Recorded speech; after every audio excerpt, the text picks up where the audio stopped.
ఆ ఊరిలో భీమయ్య కుటుంబం ఉండేది.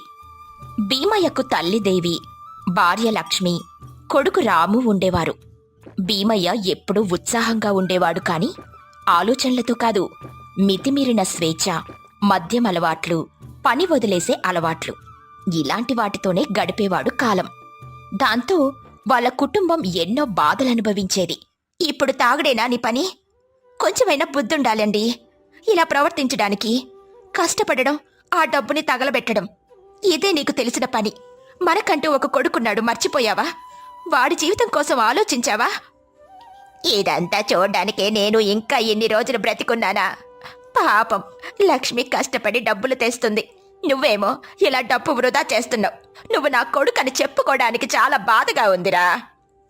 భీమయ్య తల్లన్న మాటలకు కోపం తెచ్చుకొని లక్ష్మి కూలీ చేసి తెచ్చిన అన్నాన్ని గిన్నెలో పెడుతూ ఉండగా భీమయ్య కోపంతో అది తన్నేస్తాడు. భీమా, నువ్వేం చేస్తున్నావో నీకు అర్థమవుతుందారా? నిన్నెలా పెంచానో మర్చిపోయావా? చిన్నప్పుడే మీ నాన్న చనిపోతే కూలి పనికి వెళ్ళి ఎండా వాన అని చూడక కష్టపడి డబ్బులు సంపాదించాను. కొంత పొలాన్ని కొన్నాను. మనకి సొంత పొలం ఉంటే మనమే స్వయంగా వ్యవసాయం చేసుకుందాము అని. అలాగే నువ్వు బ్రతకడానికి కూడా సులభమవుతుంది అని ఆలోచించి కొంత పొలాన్ని సంపాదించాన్రా. కానీ నువ్వు ఇప్పుడేం చేస్తున్నావురా? నీ తండ్రి నీకు లేక నువ్వు కష్టపడకుండా ఉండడానికి నేనెంతో కష్టపడ్డాను. కానీ ఇప్పుడేంటి, నీ కొడుకు పరిస్థితి అంతే. ఒకటే తేడా, అప్పుడు మీ నాన్న లేడు, ఇప్పుడు వాడికి నానున్నా ఉపయోగం లేదు. అప్పుడే ఆ తల్లి మాటలు ఆయన జీవితాన్ని మార్చేస్తాయి. తల్లన్న మాటలకు భీమయ్య కళ్ళల్లో నీళ్లు పెట్టుకుంటూ బయటకు వెళ్ళిపోయాడు.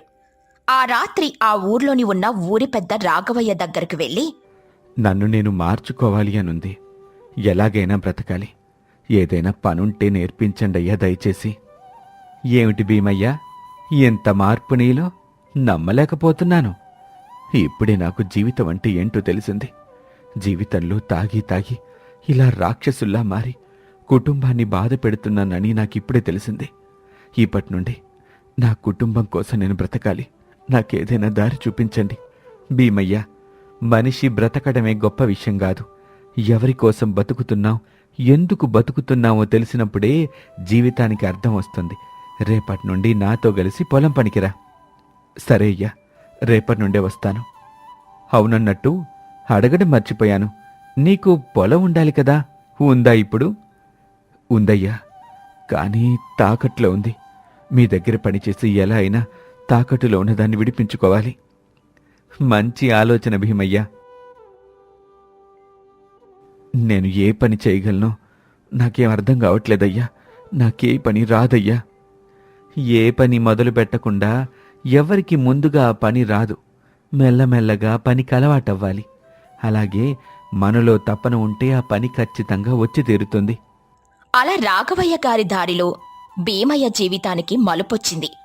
పొలాల్లో విత్తనాలు చల్లుతున్నాడు, భూమిని దున్నడం నేర్చుకున్నాడు.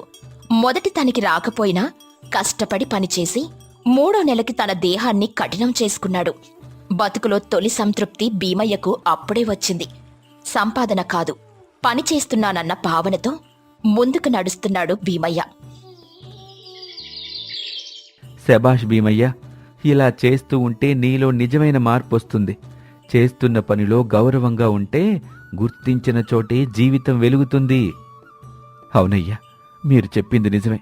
ఆ తర్వాత భీమయ్య తాకట్టులో ఉన్న పొలాన్ని విడిపించుకున్నాడు. ఇంకా సొంతంగా 1 ఎకరం పొలం అద్దెకు తీసుకున్నాడు. అలా ఒకరోజు భీమయ్య, అమ్మా, నీకొక చీర తీసుకొచ్చాను. లక్ష్మి, నీకు కూడా కొత్త చీర కొన్నాను. ఈ నెల మొత్తం పనిచేయగా వచ్చిన డబ్బులు, ఈ డబ్బులతో కొన్ని అప్పులు తీర్చండి. లక్ష్మి, నువ్వింక కూలి పనికి వెళ్ళకు. నేను తాకట్లో ఉన్న పొలాన్ని విడిపించాను. ఇంకా ఇద్దరం కలిసి అక్కడే పని చేసుకుందాం. అంతా మంచిగా జరిగితే డబ్బులు సంపాదించి మనం ఒక ఇల్లు కూడా కట్టుకుందాం. బాబు భీమా, నేను చూస్తున్నది నిజమేనా? నువ్వేనా ఇలా మారిపోయావు? నాకు చాలా సంతోషంగా ఉందిరా భీమా. నువ్వు నాతో ఆ రోజు అలా మాట్లాడి ఉండకపోయుంటే నేను ఈ రోజు ఇలా ఉండేవాణ్ణి కాదమ్మా. నేను మారటానికి కారణం మీ మాటలే. ఒక తల్లిగా నాకింతకు మించి ఇంకేం కావాలి చెప్పు? వీడే నా కొడుకు భీమా అనే గర్వంగా చెప్పుకుంటాను. చెరువు వద్ద భీమయ్య, గ్రామ పెద్ద రాఘవయ్య, మరియు ఇతర రైతులు ఇలా మాట్లాడుకుంటూ ఉన్నారు. భీమయ్య, నీ పంటకు నీళ్లు విడుదల కావాలంటే ముందు మా వంతు పూర్తి కావాలి. నీకంటే మేమే ముందుగా సాగు మొదలుపెట్టాం. సరే, అయినా రంగయ్య, నేను విత్తనాలు వేసేశాను. ఒకసారి నీళ్ళు ఆగిపోతే మొత్తం పంట నశించిపోతుంది. తప్పు మొత్తం నీది. నీరు ఎవరికి ముందుగా వస్తుంది, మనకి నీరు అందుతుందా లేదా అని ముందే ఆలోచించి విత్తనాలు వెయ్యాలా వద్దా, ఇది మీరు నిర్ణయించుకోవాలి. ఏదేమైనా మొదట నేనే నీళ్లు వాడుకుంటాను. అలా జలాన్ని అడ్డుకొని భీమయ్యకు ద్రోహం చేశారు కొంతమంది. కాని ఆయన నిరాశపడలేదు. చెరువు నీటి మార్గాన్ని పక్కవైపు మళ్లించే చిన్న గుంత తవ్వాడు. 4 రోజుల పాటు నిద్ర లేకుండా కూలి పనితో తన పొలం పక్కగా తవ్వాడు. పంట మట్టిలో దాచినట్టే కాపాడాడు. తర్వాత తన పొలాన్ని చూశాడు. పచ్చటి తోటలా ఉంది. మొక్కజొన్నలు, జొన్నలు, తగినంత కూరగాయలతో పొలం నిండిపోయింది. భీమయ్య తన మనసులో ఇలా అనుకున్నాడు. ఈ పొలం చూస్తుంటే నా తల్లి మొహం గుర్తొస్తుంది. ఆమె ఆశీర్వాదం లేకపోతే పడ్డ కష్టం అంతా వృధా అయ్యేది. ఆ సంవత్సరం భీమయ్య పెద్ద పంట తీసుకున్నాడు. కాని ఊరిలో కొందరు అసూయపడిపోయారు. ముఖ్యంగా రంగయ్య. రాత్రి సమయంలో రాఘవయ్య, భీమయ్య అసలైన రైతన్న అన్న పేరు ఊరంతా పాడుతుంది. వాడు ఎదగటమే కాదు, ప్రజలు కూడా అతని వైపే చూస్తున్నారు. అవును, సర్పంచ్ పదవికి పోటీ చేస్తాడంట. మన రాజకీయమే మొత్తం పోతుంది. అతని పంట నాశనం చేస్తేనే మన లక్ష్యం నెరవేరుతుంది. రాత్రి ఎవరూ లేని సమయంలో తోటకు నిప్పు పెట్టేయాలి. అనుకున్నట్టుగానే రంగయ్య, సీనయ్య భీమయ్య పొలానికి నిప్పు పెట్టారు. భీమయ్య పొలాన్ని గమనించిన వృద్ధుడు ధర్మయ్య భీమయ్యతో, భీమయ్య, నీ తోటపై మోసపు కన్నుబడింది. నిన్న రాత్రి నేనేదో గజిబిజిగా చూశాను. వెళ్ళి చూస్తే వాళ్ళు పొలం మధ్యలో నిప్పేసి పారిపోయారు. ఏం చెప్తున్నా తాతయ్య? నా జీవనాధారమే అది. ఇంతకీ ఎవరు చేశారో మీకు తెలిసిందా? నీకు తల వంచే వాళ్లే చేసిన పనిది. కానీ ఓ విషయం మర్చిపోకు, నువ్వు తిరిగి శ్రమిస్తే పోయిందాన్ని రెండింతలు తెచ్చుకోగలవు. పంట నశించొచ్చు గాని పట్టు నశించకూడదు.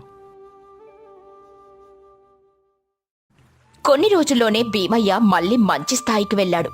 ఒకరోజు, భీమయ్య గారు, మీరు నమ్మిన మార్గమే ఈ ఊరికి మార్గదర్శనమైంది. మేమంతా మీకు సహకరిస్తాం. నేను చేసింది తప్పు, మమ్మల్ని క్షమించు. పరిచయంతో కాదు, పనితో గుర్తింపు వస్తుంది రంగయ్య. నాకు మీరు చేసిన అన్యాయం అర్థమైంది. కానీ నన్ను దేవుడు చూశాడు. మీ మీద కోపం లేదు, ఎందుకంటే మీ కుట్ర వల్లే నాకు అందరి ప్రేమ లభించింది. భీమయ్య కొడుకు రాముతో, రాము, ఈరోజు నీ కళ్ళలో ప్రశ్నలు కనిపిస్తున్నాయి.